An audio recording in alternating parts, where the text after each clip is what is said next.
Road side রেস্টুরেন্টগুলোতে আমার খাওয়ার অভিজ্ঞতা একেবারেই কম। উত্তরাঞ্চলের একটি জনপ্রিয় খাবার হচ্ছে কালাই রুটি। সোশ্যাল মিডিয়ার বিভিন্ন চ্যানেলে এই কালাই রুটি বানানোর প্রসেস অনেকবার দেখেছি। মানুষের মুখে মুখে এই রুটির অনেক সুনাম শুনেছি। যেহেতু বাইরের রেস্টুরেন্টগুলোতে গিয়ে এবং কালাই রুটি খেয়ে এর স্বাদ গ্রহণ করার কোনো প্রকার সুযোগ নেই, তাই ভাবলাম আজকে বাসায় এই রুটিটা বানানোর ট্রাই করি। কালাই রুটির জন্য আমি এখানে মাসকলাইয়ের ডাল হালকা করে তাওয়ায় ভেজে নিয়েছি।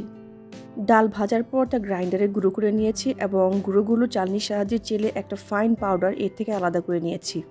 সঠিক নিয়ম এবং উপকরণের পরিমাপ জানা থাকলে আসলে কোনো রান্নাই কিন্তু কঠিন নয়।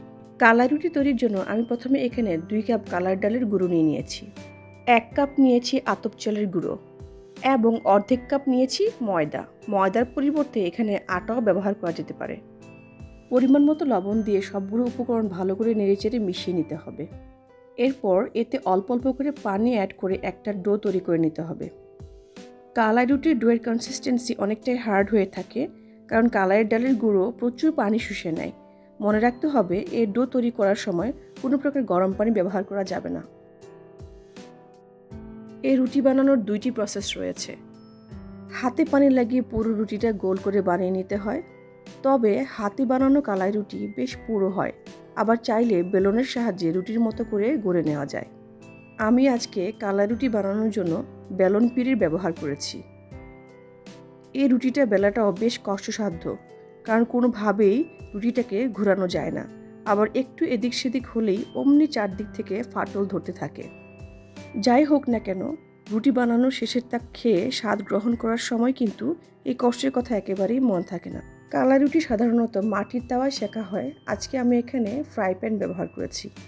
সকালের নাস্তায় আমরা আটা বা ময়দার রুটি একসাথে বানিয়ে স্তূপ করে তারপর সেঁকে নিই, কিন্তু কালাই রুটির ক্ষেত্রে এটা একেবারেই করা যায় না, কারণ রুটি বানিয়ে একটার উপর আরেকটা স্তূপ করে রাখলে একটার সাথে আরেকটা আটকে যায়। এই কাজটা একদমই করা যাবে না।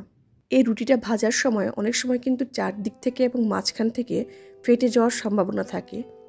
এটা এই রুটির স্বাভাবিক একটা ধর্ম, চিন্তার কোনো কারণ নেই। কালাই রুটি অত্যন্ত সুস্বাদু একটা রুটি। এই রুটি যে কোনো ঝোল তরকারি দিয়ে খাওয়া যায়। যে কোনো তরকারি দিয়ে খাওয়া গেলেও এর সাথে খাওয়ার জন্য বেগুন ভর্তা ও হাঁসের মাংসের কোনো বিকল্প নেই। আজকে আমি যে পরিমাণ চাল ডালের গুঁড়ো নিয়েছি তাতে মোট 8টি রুটি হয়েছে। বেগুন ভর্তা ও হাঁসের মাংস কালাই রুটির জন্য পারফেক্ট কম্বিনেশন হলেও আমি কিন্তু আজকে কালাই রুটি দিয়ে খাওয়ার জন্য মুরগির মাংস রান্না করেছি। সাথে রয়েছে 3 ধরনের ভর্তা। ভর্তাগুলোর মধ্যে রয়েছে বেগুনের ভর্তা, দ্বিতীয় ভর্তাটি হচ্ছে ধনেপাতার ভর্তা। ধনেপাতা ভর্তার 2 ধরনের রেসিপি আমার চ্যানেলে দেওয়া আছে, চাইলে দেখে নিতে পারেন। আরও রয়েছে মজার একটি শুটকির ভর্তা, যেটার রেসিপি আমি এখনও আমার চ্যানেলে আপলোড করিনি, তবে খুব শীঘ্রই এটি আপলোড হবে।